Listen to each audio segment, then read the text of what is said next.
करदम जी ने सोचा, मन में विचार किया कि एक पुत्र होते ही मैं यह सब कुछ छोड़कर चला जाऊंगा। और भगवान ने कहा, भगवान को तो महाराज कुछ और ही मंजूर था। एक पुत्र के महाराज आने के अभिलाषा में करदम जी के यहाँ 9 पुत्रियों का आगमन हो गया।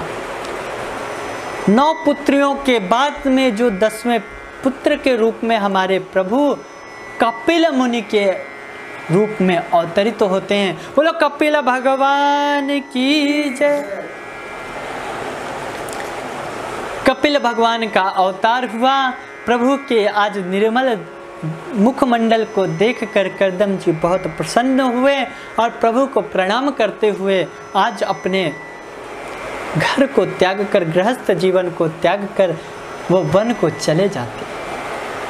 देवहूति ने मन में विचार किया कि आज तो मेरे घर में स्वयं भगवान विराजित हैं और मैं इस माया जाल में बैठी हुई हूँ। तुरंत उन्होंने भगवान को आज सुंदर सजाया, सुंदर एक छोटी सी चौकी लगा दी, उसमें प्रभु को विराजित कर दिया और गोविंद को विराजित करके सामने देवहूति बैठ जाती हैं। उनके साथ में उनकी 9 कन्याएं बैठी हुई और देवहूति माता प्रभु से प्रश्न करती है।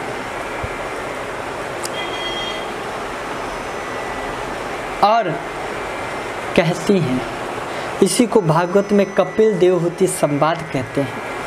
निर्विन्न नितराम भूमन्न न सदिन्द्रियत सरात् येन संभाव्यमानेन न प्रपन्नान्धम तमः प्रभु।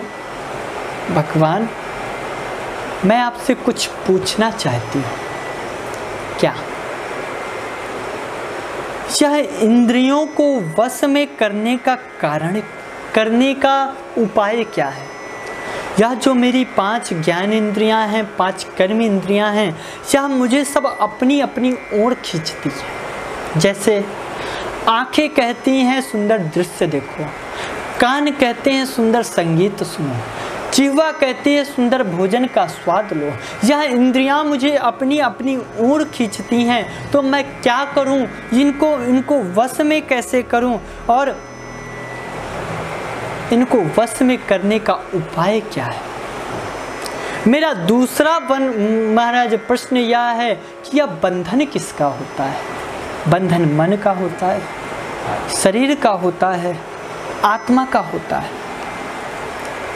तो यह बंधन क्या है? कृपा करके पुत्र मेरे इन प्रश्नों का उत्तर दो। प्रभु यहाँ उपदेश करते हैं, कहते हैं, माँ आप तो स्वयं ज्ञानी हो, परम विदुषी हो, पर जो मेरे अनुसार जो बात सत्य है वह मैं आपको कहता हूँ। क्या? बोले ये जो इंद्रियां हैं ना, यह बहुत ही चंचल हैं, चतुर हैं। ये इंद्रियां अपनी अपनी ओर खींचती हैं। क्यों? क्योंकि भगवान ने यह मानव जीवन बनाया, तो जब भगवान ने यह जीवन बनाया, मानव का देह दिया, तो यह मानव का देह एक तरह से देखा जाए तो यह कहा जाता है कि यह 84 लाख योनियों में घूमने के बाद यह मानव का जीवन मिलता है। और एक यह मानव का जीवन ही ऐसा जीवन है जिसके माध्यम से हम परमात्मा को प्राप्त कर सकते हैं। इसलिए भगवान ने हमें यह 5 ज्ञान इंद्रियां और कर्म इंद्रियों के माध्यम से हमें इस परीक्षा में उत्तीर्ण होने के लिए महाराज यह पुस्तिका, यह एक गाइड हमें दिए हुए हैं। इनके द्वारा हम भगवान को प्राप्त भी कर सकते हैं और भगवान से दूर भी हो सकते हैं। कैसे? जैसे हम यह इंद्रियां हमें अपनी ओर खींचती हैं, तो इन इंद्रियों की आप बात को सुनो, बात को मानो, पर कैसे मानो? इनका मुख परमात्मा की ओर घुमा दो। कैसे?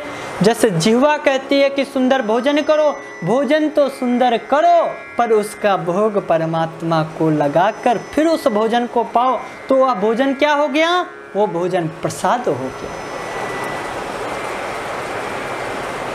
मन कहता है सुंदर कान कहते हैं सुंदर संगीत तो सुनो, संगीत तो सुनो, पर उसमें भगवान का नाम रूपी संगीत तो सुनो। आंखें कहती हैं सुंदर दृश्य देखो, अगर सुंदर दृश्य ही देखना है तो मेरे ठाकुर जी का स्वरूप देखो। आहा, क्या सुंदर स्वरूप है ठाकुर जी का। कभी भी मंदिर जाओ ना, तो मंदिर जाते हैं हम लोग, बहुत जगह बहुत सारे भक्त लोग आते हैं दर्शन करने के लिए, पर वो दर्शन करते हैं ना तो एक बहुत विशेष, बहुत बड़ी विचित्र चीज़ होती है। क्या वो दर्शन तो करते हैं, पर अगर उनसे यह पूछ लो कि भाई भगवान ने कौन से पोशाक पहने थे, आपको कभी बता ही नहीं पाएंगे। तो भगवान की दर्शन का जो महाराज महत्व, संत लोग कहते हैं भगवान का दर्शन कैसे करना चाहिए। भगवान का जब भी दर्शन करो तो उनके पहले चरणों की ओर देखो। भगवान के चरण कितने सुंदर हैं। उस चरण में चक्र, शंख, गदा, पद्म आदि बने हुए हैं। जब आप उन चरणों को देखोगे ना, चरणों में अपने चित्त को लगाओगे, चरणों में अपने नेत्रों को लगाओगे, चरणों में अपने मन को बांधोगे, तो आपके चित्त में जो काम, क्रोध, मोह, लोभ, मद, ईर्षा, यह सब जो चिपके हुए हैं, उस वज्र का ध्यान करने से, उस चक्र का ध्यान करने से, उस खड़ंग का ध्यान करने से, उस पद्म का ध्यान करने से, वह चित्त में चिपके हुए यह मद, मोह, लोभ, यह सब कट जाएंगे। उसके बाद धीरे धीरे भगवान के कटि प्रदेश का दर्शन करो।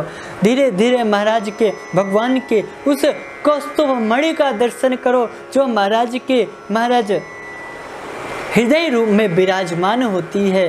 वह प्रभु के कोमल कोमल हाथ, जिसमें भगवान ने मुरली पकड़ी हुई है। वह भगवान के मुस्कुराते होंठ, जो हमें यह शिक्षा देते हैं कि आप कर्म करो, कर्म में प्रसन्न रहो।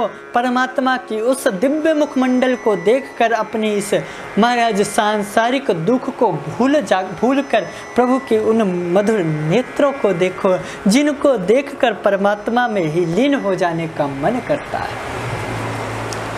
तो भगवान के दर्शन को आप जब पग से लेकर महाराज सर तक जब दर्शन करते हो, उनके पोशाक कैसे हैं, आज ठाकुर जी का दिव्य श्रृंगार कैसा है, ठाकुर जी के नयन कैसे हैं, ठाकुर जी के कर्ण कैसे हैं, उस दिव्य दर्शन का जब आप लाभ लेते हो तो उस आनंद की जो आपको अनुभूति होती है, उसका आप कभी वर्णन नहीं कर सकते।